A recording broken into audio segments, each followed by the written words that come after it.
So Daryl Frierson is a young man who, I don't know what he does for a living, but I know he spends a lot of time blogging. He's got a very popular blog called From Ashy to Classy.net, and he writes about everything.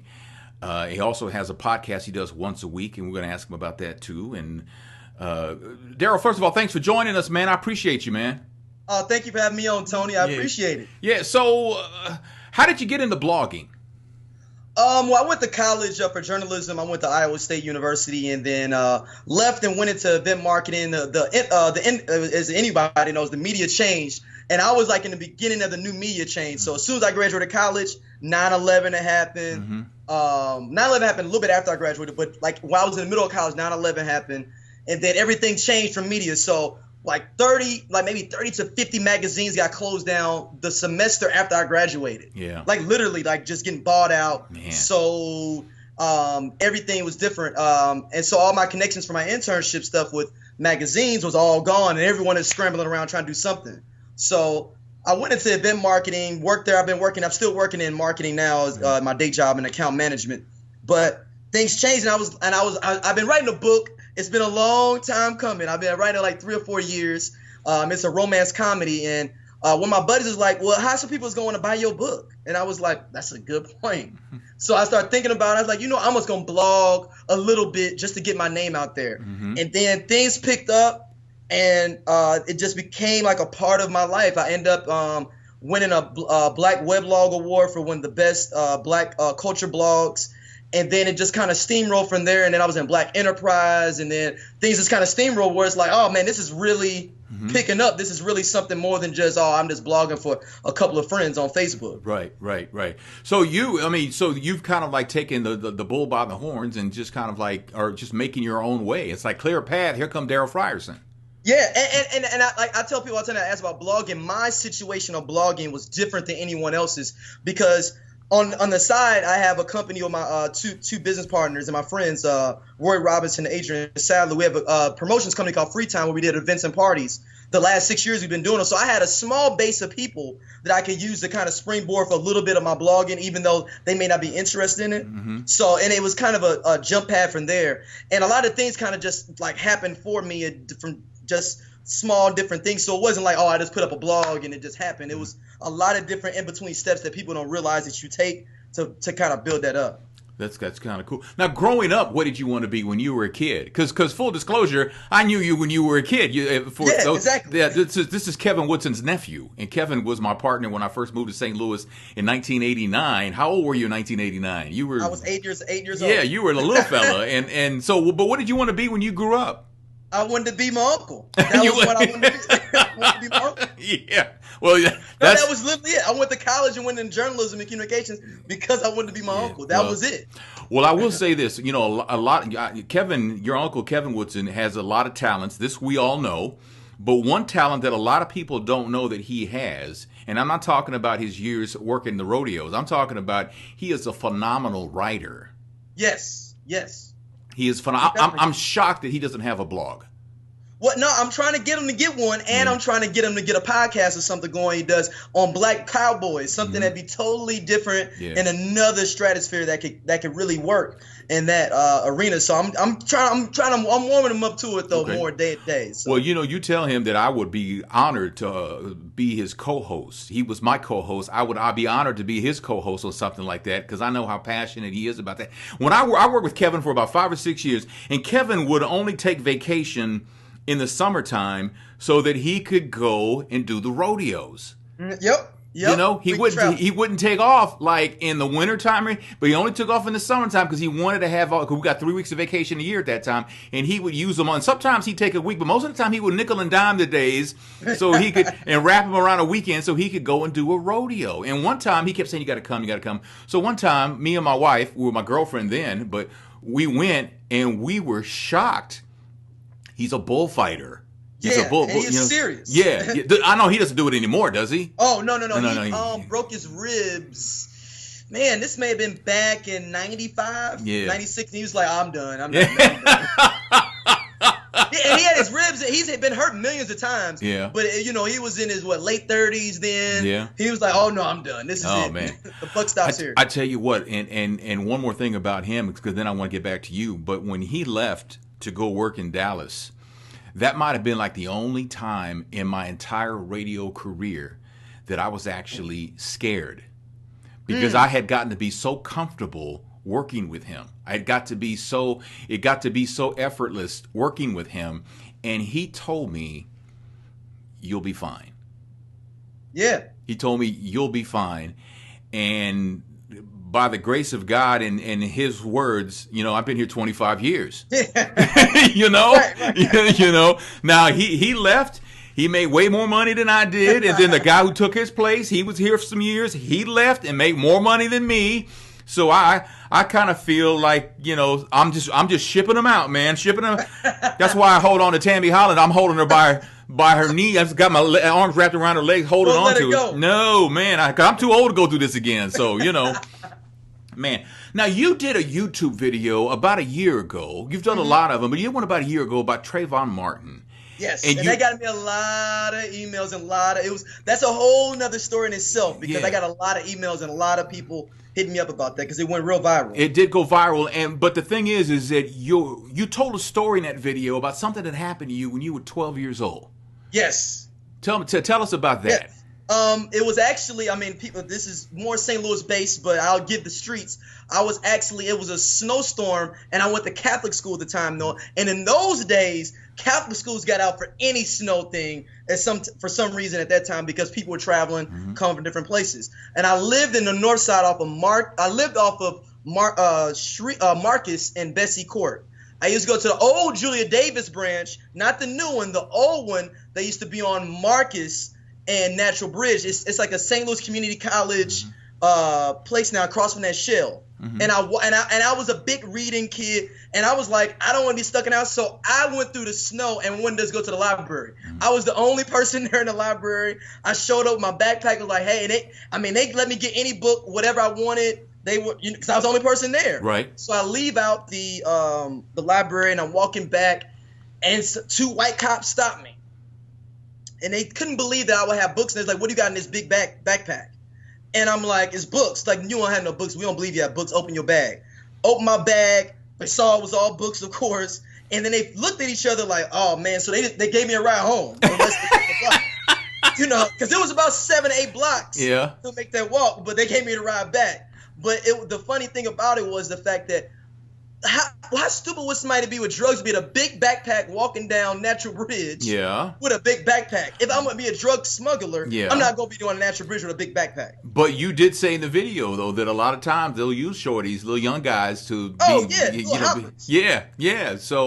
So did that change your life from that point on? No, that didn't change my life. I guess it was an addendum to my life. My uncle always kept me conscious of things that was going on for black. It was just one of those things where it was like, when I tell you this stuff, nephew, and when you see it, it was like one of those things like ping, like, okay, there it is right there. All right. All right. He's like, it's training 101 of being a black man. Yeah, so wow. That was like my first actual on the field training, as he will call it. Now you have a part of your ashytoclassy.net, your website, your blog, called the Marcus Graham Chronicles. Yes. Now, for those who don't know who Marcus Graham is, obviously it's not you, but who is Marcus Graham? All right, movie Boomerang with Eddie Murphy, Halle Berry, Robin Givens.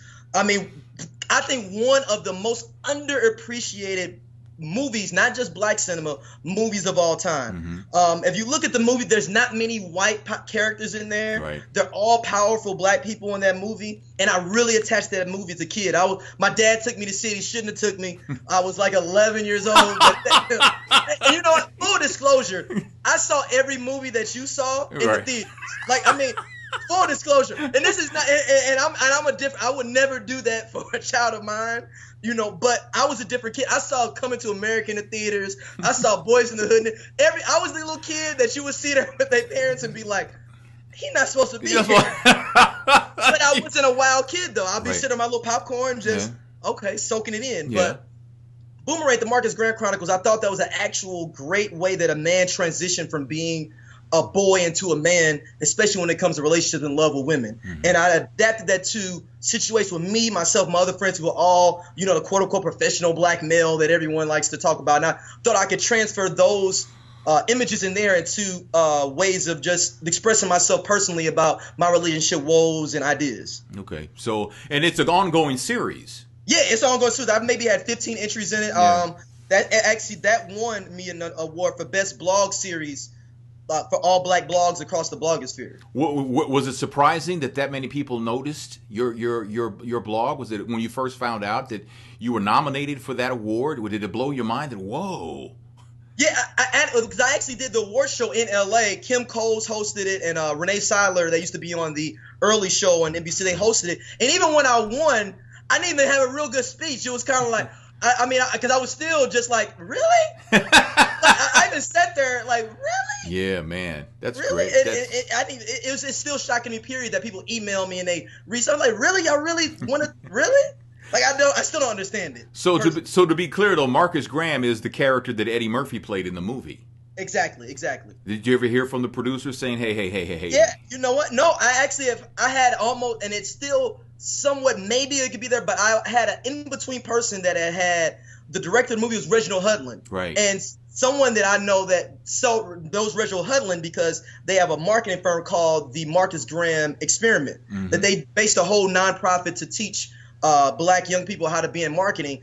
And he showed it to Reginald Hudlin, and they were trying to do a 20th anniversary thing for Showtime with Boomerang, like where they had people like a documentary talking about the movie. And I was potentially going to be on that, but it never went through though. But supposedly, I know Reginald Hudlin has read the posts and likes them. Well, that's gonna be cool then. I've never heard it from him personally though. This is from an in between. Well, I mean, it's very cool. Now you write about a lot of stuff, and your latest entry was about Tupac Shakur and his schizophrenic genius.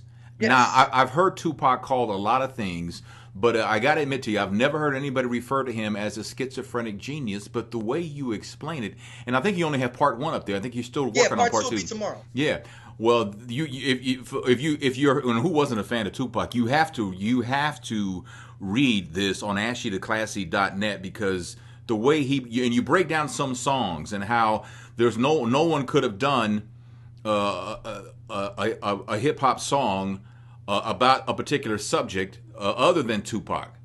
Yes. And go ahead. Go ahead. You go. Oh no, but the thing about Tupac is that the fact he was schizophrenic, because just like, and then this comes for any, I guess more, and I don't know, black people aren't monolithic, but for a black person like Tupac, to be able to see and want love and to want upliftment for people, but at the same time still be trapped in with keeping a real persona.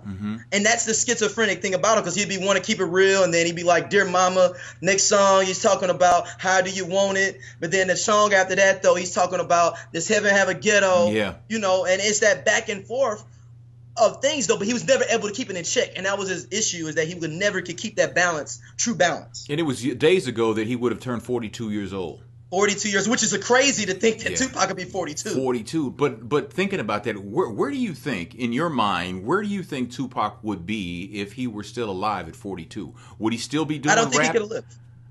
I don't think he could be alive now. You don't think? What now? Why couldn't he be alive? Because he couldn't get out of his own way, or what?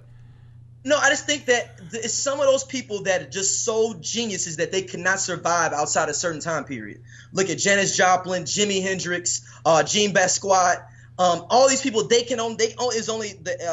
creator only gave them that certain time that they could be with us, because they couldn't live in this time, because they wouldn't be able to fit, and they would even probably self-destruct being in this time even more, and mess up the genius that they were given though by self-destructing within the time that we're in now. There's few people that can actually live within multiple times. Do you feel like Biggie fell into that same category? No, I don't. I think Biggie could have survived now. Yeah. I do think Biggie should have survived now, because Biggie was still kind of flat. He was down with the puffy thing, so he would have been moving on with the way Bad Boy was kind of moving. He's a different type of lyricist. He's not as profound as a lyricist as Tupac. He's a better lyricist, but not as impactful. All right, so if I had to say right now, on the spot, Daryl Frierson is going to tell me who is the greatest rapper of all time, you would say Is it Tupac? It depends. See, it depends on what you define, what you mean of a rapper. Yeah. Are you meaning just lyrics? Are you mean overall person? Yeah. So there isn't just one answer to that then. No, because I see these debates going on all the time. They say that Jay-Z is probably one of the greatest lyricists ever. Not that he is the greatest lyricist ever, but he may be one of the great ones of all time when it comes to hip hop. You know. But then you've got people how about who's the best socially conscious rapper? Was it KRS-One? Was it Chuck D? I mean, these are questions, because the debate, it's kind of like saying who was the greatest basketball player of all time. Well, you could say Wilt Chamberlain because he had that 100-point game, but Michael Jordan is on a whole nother level, but it was at a different time. So it's kind of hard. It's kind of hard to kind of like put people put everybody in one category and then decide who's number one, wouldn't you say? Yeah, and it's more of even more. Even if you talk about sports or anything, you only can measure people against their time or the people that were in their time. Yeah. You can only measure Wilt Chamberlain against who he played against. We can extrapolate and believe all these different things of someone being so great, but if they're not, you only can compare them against their era. Mm-hmm. So that's why I say Tupac and Biggie. Yeah, they were great, but you only can compare it to what's now. The last almost every decade, you can say who's the best rapper of this decade of 2010 to 2010 and 99, such and such. Sure. I don't think you can really do overall. Okay, all right, and that's fair because I think that's more than fair because I think to try and choose one person, it would be totally unfair to the whole culture. And I'm by any stretch not that familiar with the culture, but that part I do know that would be so unfair to do that. And it's so funny that it's only in hip hop we do that. They don't do like what was the best rock band? Was it Aerosmith or Metallica? Stevie Richards is 20 times better. I'm telling you.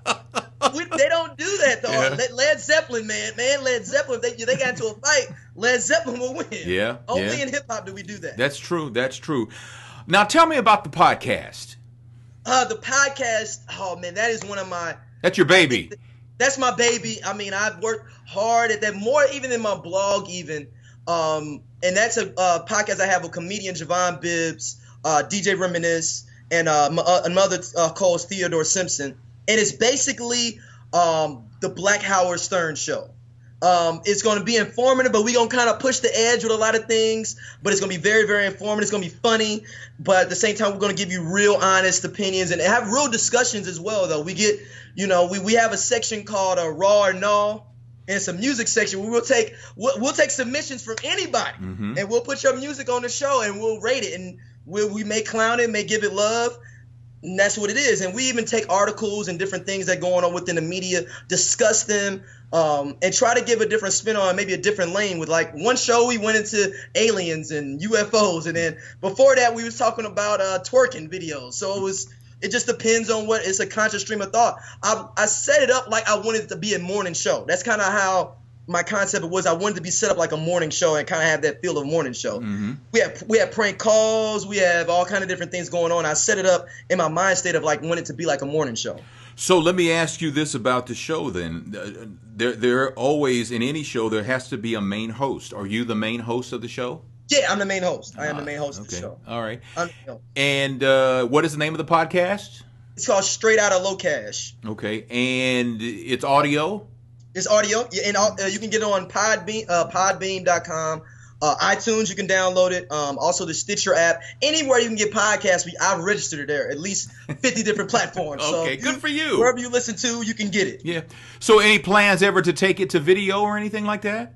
Yeah, we're going to start doing live shows once a month coming up soon. That's something that I'm working on in the background right now. Do a live show once a month. A couple of video things we're doing as well because I'm writing a couple of sketch comedies as well that I'm going to try to integrate within the Straight Outta LoCash nation per se. And the Straight Outta LoCash name comes from the movie CB4. Now, if you remember the movie CB4, Chris Rock. Chris Rock. That was the song they came out with Straight Outta LoCash with the first single of the group CB4. So that's where we came up with the name. That's brilliant, man. Now, what does your uncle think about your podcast? He loves it. I'm trying to get him on and everything. I'm actually trying to get him. Javon Bibbs has a character called Earl Jackson, and he's an old man from Pine Lawn, but he's an old gangster that ain't gave it up. So we'll call in, for instance, though we called in the Walgreens, and he said that he left some pictures with him and his wife naked in the Walgreens thing. So they try to look for them. They're on the phone going up through managers at the Walgreens. At a real Walgreens. This is a real Walgreens, what we call it. And he was like, actually, it's me naked. And he's like, it's not my wife, so I know how y'all do there. And we've called K&G. Yeah. We called K&G clothing store saying he was bringing his dead brother up there to get fitted for his tux. We've called the strip club. Wow. We called the strip club and said that we was trying to bring one of the brothers in the nursing home there to get a lap dance. And these are real businesses you guys have called. These are real businesses. We've called Ponderosa. We pranked Sweetie Pies. No. Yes. We pranked Sweetie Pies and said that one of the wings was bit off of that when he got it back home. Daryl, that is just wrong, man. That's. So, do you think you would ever want to do a terrestrial radio show, like a show like your uncle and I did? Now, knowing that there are certain restrictions, you wouldn't be able to do those prank phone calls without getting permission first. All right, you guys wouldn't be able to swear. Or do you think you guys would you something you'd be interested in, or would it be too restrictive for you guys?